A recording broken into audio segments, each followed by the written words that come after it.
வணக்கம். நான் வேலூர் வரதராஜன், தமிழக ஸ்தாபன காங்கிரஸ் கட்சியினுடைய மாநில தலைவர்.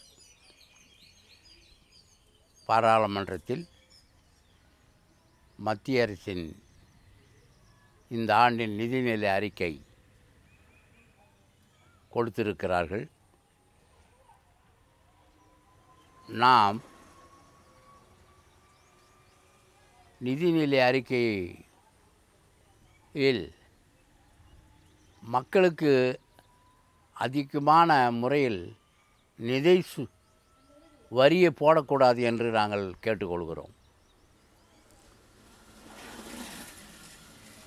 வரியை பாதியாக குறைக்க வேண்டும். வரி கட்டக்கூடியவர்களை இப்பொழுது இருப்பதை விட அதிகமான இருமடங்காக மாற்ற வேண்டும். ₹1 வரி கட்டியிருந்தால் அது 50 பைசா கட்டுவதாக உருவாக்க வேண்டும்.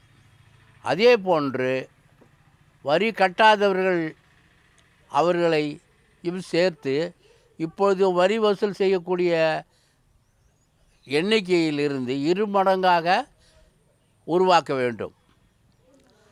டாக்டர் சுப்பிரமணியசாமி அவர்கள் அடிக்கடி சொல்லிக்கொண்டே இருப்பார் எங்களிடத்திலே, நான் நிதியமைச்சராக வந்தால் வருமான வரியை எடுத்து விடுவேன். ஏனென்றால் ₹1 வசூலில் 93 பைசா அதை வசூல் செய்வதற்காகவே ஆகிறது. அதை மாற்றி அந்த பணத்தை வேறு வழியில் வருவதற்கு நான் ஏற்பாடு செய்வேன்.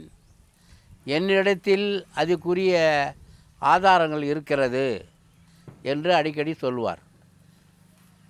சுத்தமாகவே வருமான வரியை நீக்கி விடுவேன் என்று அவர் சொல்லிக்கொண்டே இருக்கிறார்.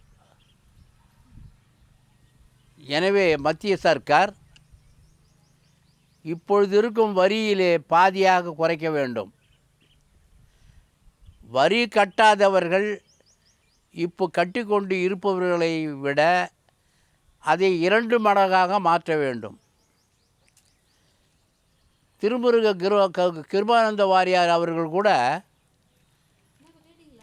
₹2 வரி போடுறத ₹1 போட்டு வரி போட்டு அதை கட்டக்கூடியவங்களை 2 மடங்காக மாற்றணும்.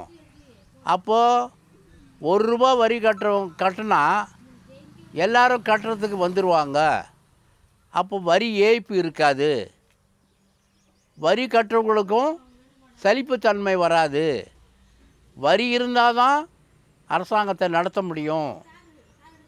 அரசாங்கம் எளிமையான முறையில் ஆடம்பர வாழ்க்கை இல்லாமல் செய்தால்தான் மக்களுடைய வரி பணத்தை எடுத்து ஆடம்பர வாழ்க்கை செய்யக்கூடாது. ஒரு வரியை மக்கள் செலுத்தக்கூடியது நம்முடைய பணம். நம்ம சொந்த வீட்டுக்கு எப்படி நாம் கணக்கு போட்டு செலவு செய்கிறோமோ அதுபோல் ஆட்சியில் இருப்பவர்கள் செய்ய வேண்டும் என்று பெருந்தலைவர் காமராஜ் ஆட்சியில் இருக்கிற காலத்திலே பிரசங்கத்திலே சொல்லியிருக்கிறார். அவர்களும் ஆட்சியில் இருந்தவர்கள் அந்த பணத்தை தன்னுடைய சொந்த பணமாக நினைத்து தான் ஆடம்பர விழாக்கள்லாம் செய்யாமல், ஒரு பணம் போட்டால் திரும்ப ரெனியூல் நமக்கு வரி பணத்திலிருந்து ஏதாவது வர வேண்டும் என்பதற்காக திட்டத்தை செய்தார்கள். அணைகள் கட்டுவது, மின்சாரத்தை உற்பத்தி பண்ணுறது, தொழிற்சாலைகளை உற்பத்தி பண்ணுறது, சிறு தொழில் பெருத்தொழிலை உற்பத்தி ஆகிறது, பஞ்சாலைகளை உற்பத்தி கூட்டுறவு முறையில் ஆக்கிறது, இது போன்ற வேலை வாய்ப்புக்கும் வருமானத்துக்கும் வழி செய்தாங்க.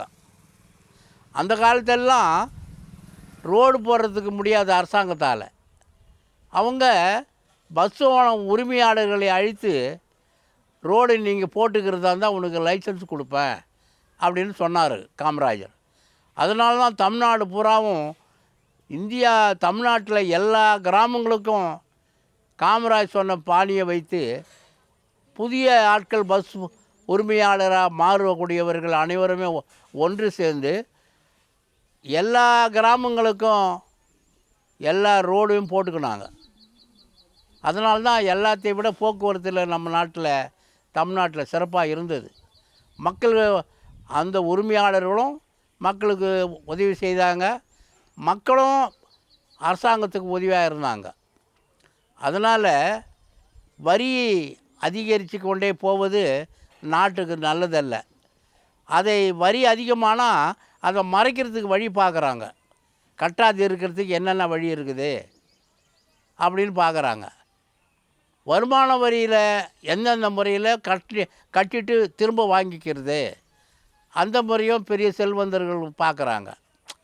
இப்போது பெரிய செல்வந்தர்கள் அத்தனை பேருமே நம்முடைய வரியில் தான் இந்த அரசாங்கம் நடக்கணும், நம்ம இல்லைன்னா அரசாங்கம் நடக்க முடியாது, அது மாதிரி சூழ்நிலையை இன்று இந்தியாவில் இருக்கிற பெரும் பணக்காரர்கள் கொண்டு வந்து விட்டார்கள்.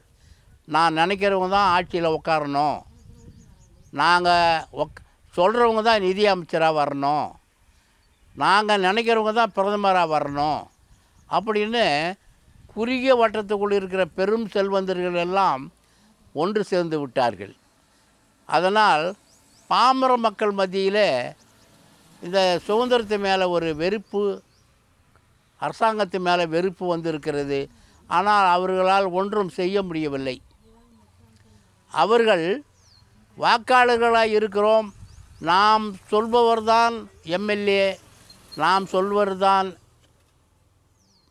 மந்திரி, எம்பி, நம்மால் தான் அவர்கள் எம்பி ஆகிறார்கள், விமானத்தில் பறக்கிறார்கள், வெளிநாடுகளுக்கு செல்கிறார்கள், ஆடம்பரமான வாழ்க்கை வாழ்கிறார்கள் என்று அந்த உணர்வு அடித்தள மக்கள் மத்தியில் இருக்கக்கூடிய வாக்காளருக்கு இல்லை.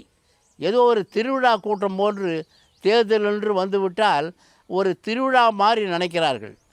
அதில் அது நீங்கள் போடுற ஒரு ஓட்டுக்கு எவ்வளோ அதிகாரம் இருக்குதுன்னு தெரில. நீங்கள் போட்ட ஓட்டுனால்தான் நான் உலகத்தை பூரா பிரதமர் போய் சுற்றுக்கிறார், ஜனாதிபதி போகிறார், தமிழ்நாட்டில் இருக்கிற முதலமைச்சர் இவ்வளோ ஆட்டம் ஆடின்னு இருக்கிறார். சமூக விரோத ஆட்டங்களை மொத்தத்தையும் நம்முடைய ஸ்டாலின் ஆடி கொண்டு இருக்கிறார். காவல்துறையை ஆட்டி படைக்கிறார். காவல்துறை தான் நினச்சதை செய்ய வேண்டும் என்று சொல்லுகிறார். நிரபராதியை குற்றவாளி ஆக்குகிறார். குற்றவாளிகளை நிரபராதியை குற்றமில்லாதவர்களை ஆக்குவதற்கு முயற்சி செய்கிறார், வெற்றி பெறுகிறார். நீதிமன்றத்தை ஆட்டி படைக்கிறார். என்னென்ன சந்து இருக்கிறதோ, சட்டத்திலே ஓட்டை இருக்கிறதோ அதை பூரா பயன்படுத்தி தனக்கு உதவியாக இருந்த ஆட்களை பூரா காப்பாற்றுகிறார். இதை தொடர்ந்து இது நடந்து கொண்டு வந்தால் ஜனநாயகம் இந்த நாட்டிலே குறைந்து அநியாயத்துக்கு பாடுபடுகிற இவர்களை, சர்வாதிகாரி ஆட்களாக இருக்கிற இவர்களை அடுத்தது என்கவுண்டர் சொல்கிறாங்களே, போலீஸ் என்கவுண்டர் நடந்தது, சத்தீஸ்கரில் தீவிரவாதிகளை கொன்னாங்க, இங்கே கொன்னாங்க, 10 பேருக்கு சாகடிச்சாங்க, காஷ்மீரில் 10 பேர் சாகடிச்சாங்க அப்படின்னு போலீஸு தீவிரவாதிகளை காலி பண்ணுறாங்க. இதே போன்று அநியாயமாக நீதிக்கு புறமான முறையில் ஆட்சியில் இருக்கக்கூடிய திமுக, ஸ்டாலின் செய்தியினே வந்தார்னா இங்கே இருக்கிற இளைஞர்கள் மத்தியிலே ஒரு தீவிர இயக்கமாக மாறிடுவாங்க. அது ஆட்சியில் இருப்பவர்களுக்கு பெரிய ஆபத்தை உண்டாக்கிடும். எனவே வருங்காலத்தில் நீதி புறமான முறையில் எதையும் செய்யக்கூடாதுன்னு கேட்டு விடைபெறுகிறேன். ஜெய்ஹிந்த்.